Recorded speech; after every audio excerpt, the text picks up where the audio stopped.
تبا قوم اور تہران کے ڈاکوؤں کو دعوت دی کہ آ جاؤ، میں آپ کے پاس ایک مجلس پڑھنا چاہتا ہوں۔ ہاں بھئی تبلیغ انہی کے درمیان کی جاتی ہے جو گمراہ ہوں، جو پہلے سے نمازی، پہلے سے زکوٰۃ کے پابند، ان کے درمیان کیا تبلیغ؟ وہ تو پہلے سدھرے ہوئے ہیں، ہمیں تو ان کو پٹڑی پہ لانا ہے جو پٹڑی سے اترے ہوئے ہیں۔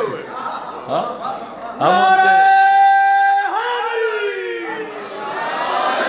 ہماری تنظیموں کا یا دوسرے جو لوگ تبلیغی کام کریں، مسئلہ یہ ہے کہ ہم اپنے ہی ارد گرد گھومتے رہتے ہیں، اپنے ہی کنویں میں ارد گرد گھومتے رہتے ہیں۔ گھر سے باہر نکلنا ہے، ان لوگوں کو اپنی طرف اٹریکٹ کرنا ہے جو دین سے دور ہیں، جس طرح اہل بیت علیہ السلام نے کیا، نکل جاتے تھے لوگوں کی طرف تبلیغ کے لیے۔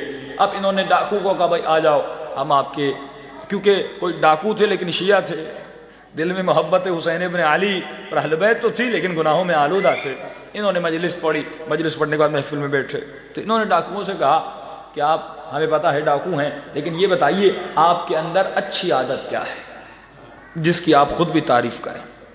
تو کہنے لگے مولانا، جو ہم پر احسان کرتا ہے ہم کبھی اسے نہیں لوٹتے، جس نے کبھی ہماری مدد کی ہو، جس کا ہم نے کبھی نمک کھایا ہو، ہم کبھی اس کی نمک حرامی نہیں کرتے۔ یہ ہمارا وعدہ ہے، پورے شہر میں جا کر پوچھ لیجئے، جس نے بھی ہم پر احسان کیا ہو کبھی ہم اس کی نمک حرامی نہیں کرتے۔ اللہ مجلسی نے کہا نہیں، تم نے نمک حرامی کی ہے۔ انہوں نے کہا مولانا آپ کیسی باتیں کر رہے ہیں، ہمارا چیلنج ہے، کوئی کہہ دے آپ ہمارا سر قلم کروا دیں، ہمیں پھانسی پہ چڑھا دیں، ہم چڑھنے کے لیے تیار ہیں، یہ ہمارا وعدہ ہے، ہم نے کبھی کسی کے ساتھ نمک حرامی نہیں کی۔ اللہ مجلسی نے فرمایا ماں کے پیٹ سے لے کر ابھی تک تمہارا رب تجھے نمک کھلا رہا ہے، ماں کے پیٹ سے لے کر ابھی تک تو اس خالق کا نمک کھا رہا ہے، اسی کی تم نے نمک حرامی کی ہے۔ فرمایا سب ڈاکوؤں کی آنکھوں میں آنسو آ گئے، کہنے لگے ہاں قبلہ آپ سچ کہہ رہے ہیں۔ اسی وقت سب نے کہا آج کے بعد ہم ڈاکے لگانا چھوڑ دیں گے۔